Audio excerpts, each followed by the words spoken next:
On October 23, 2001, employees inside the Arthur Andersen accounting firm frantically fed 1 ton of documents into industrial shredders. They were destroying the physical evidence of a $70 billion illusion. When Enron collapsed, it wiped out massive amounts of wealth and left extraordinary collateral damage in its wake. The architects of this collapse were 3 executives: Kenneth Lay, Jeffrey Skilling, and Andrew Fastow. While 4,000 rank-and-file employees lost their jobs and their entire 401k life savings, these executives secretly sold off hundreds of millions of dollars in personal stock. To understand how a financial disaster of this scale happens, we have to examine the psychology of the people who built it. In the early 1990s, Enron was a traditional natural gas pipeline company. Then, a consultant named Jeffrey Skilling took over as chief operating officer and moved the company away from physical assets and into abstract energy trading. This visual illustrates the accounting trick that made it possible. In traditional accounting, you record cash as it actually enters your bank account. Skilling demanded the SEC allow Enron to use mark-to-market accounting. This allowed Enron to project the future value of a deal and book decades of theoretical profit on the exact day a contract was signed. Because mark-to-market uses current market prices to value those decades of theoretical profit, Enron needed to keep energy prices high to keep their balance sheet growing. This created a direct incentive to manufacture shortages. During the California energy crisis, Enron used strategies like Death Star to deliberately create congestion on the power lines. By choking the physical grid, they drove up the market price, which instantly inflated the paper value of their long-term trading contracts. By August 2001, the gap between the cash Enron actually had and the profits it reported to the public became impossible to reconcile.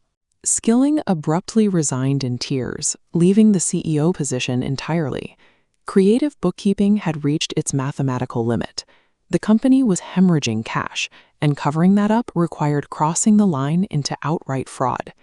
To hide this mounting debt, Chief Financial Officer Andrew Fastow built a series of financial escape hatches called Special Purpose Entities. As seen in this internal report, Fastow established off-balance sheet shell companies like LJM1, LJM2, and the Raptors. These entities functioned as a dumping ground. Enron sold poorly performing assets to these shells, moving debt off the public ledger and simulating fresh cash flow. This diagram demonstrates the severe structural flaw in the scheme. Fastow transferred Enron's toxic debt to these Raptor entities, but he capitalized the shell companies using Enron's own stock. The entire system required Enron's share price to stay high.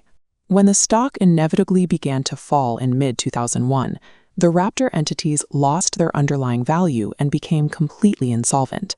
The massive block of hidden toxic debt crashed directly back onto Enron's main balance sheet. These structures were never an accounting mistake. They were engineered specifically to deceive regulators and artificially inflate the company's stock price. Executing a scheme like this required a specific corporate environment. Skilling cultivated a hyper-competitive Darwinian culture, using a system called rank and yank. Every year, the bottom 15% of employees were routinely fired. This constant threat of termination bred a culture of intense paranoia. Employees quickly learned that admitting failure or reporting financial losses would get them fired, while creating the illusion of profit resulted in massive bonuses. Fastow manipulated the board of directors into suspending their own code of ethics, allowing him to manage the off-books shell companies himself. In the process, he secretly pocketed over $30 million in kickbacks. Meanwhile, Kenneth Lay provided the crucial public cover. He maintained the image of a grandfatherly, optimistic leader, assuring employees that the company was in the strongest shape ever, even as he privately dumped millions of his own shares. They suffered from the smartest guys in the room syndrome. Driven by extreme arrogance, they genuinely believed their own intelligence could indefinitely manipulate financial reality. The illusion finally cracked in August 2001. Enron Vice President Sharon Watkins bypassed the culture of fear and handed Kenneth Lay a memo warning him that the company's accounting practices amounted to an elaborate hoax. The internal reality spilled out into the public. Fastow was fired, and Enron was forced to admit a massive restatement of its earnings. This court document reveals the scale of the lie. Enron converted over $950 million in hidden losses, instantly wiping out $1.2 billion in shareholder equity. As the stock price plunged toward zero, executives desperately pleaded with the government and rival energy firms for a bailout. But after looking at Enron's severely toxic balance sheet, every potential buyer walked away.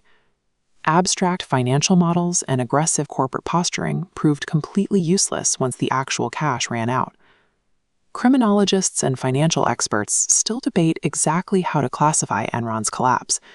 Was it a premeditated scheme from its inception, or did the executives slowly slide down a slope of aggressive accounting until they were completely trapped by their own lies? Their responses to the collapse reflect this divide. Up through his criminal trial, Jeffrey Skilling insisted Enron simply suffered a liquidity crisis and committed no crimes. Andrew Fastow, however, openly admitted to blatant, systematic fraud. The final verdict is that white-collar fraud is a crime of extreme detachment.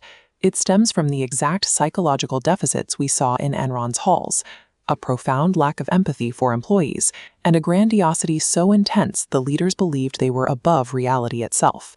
When external gatekeepers stale, the smartest guys in the room syndrome doesn't just damage a balance sheet, it destroys thousands of lives.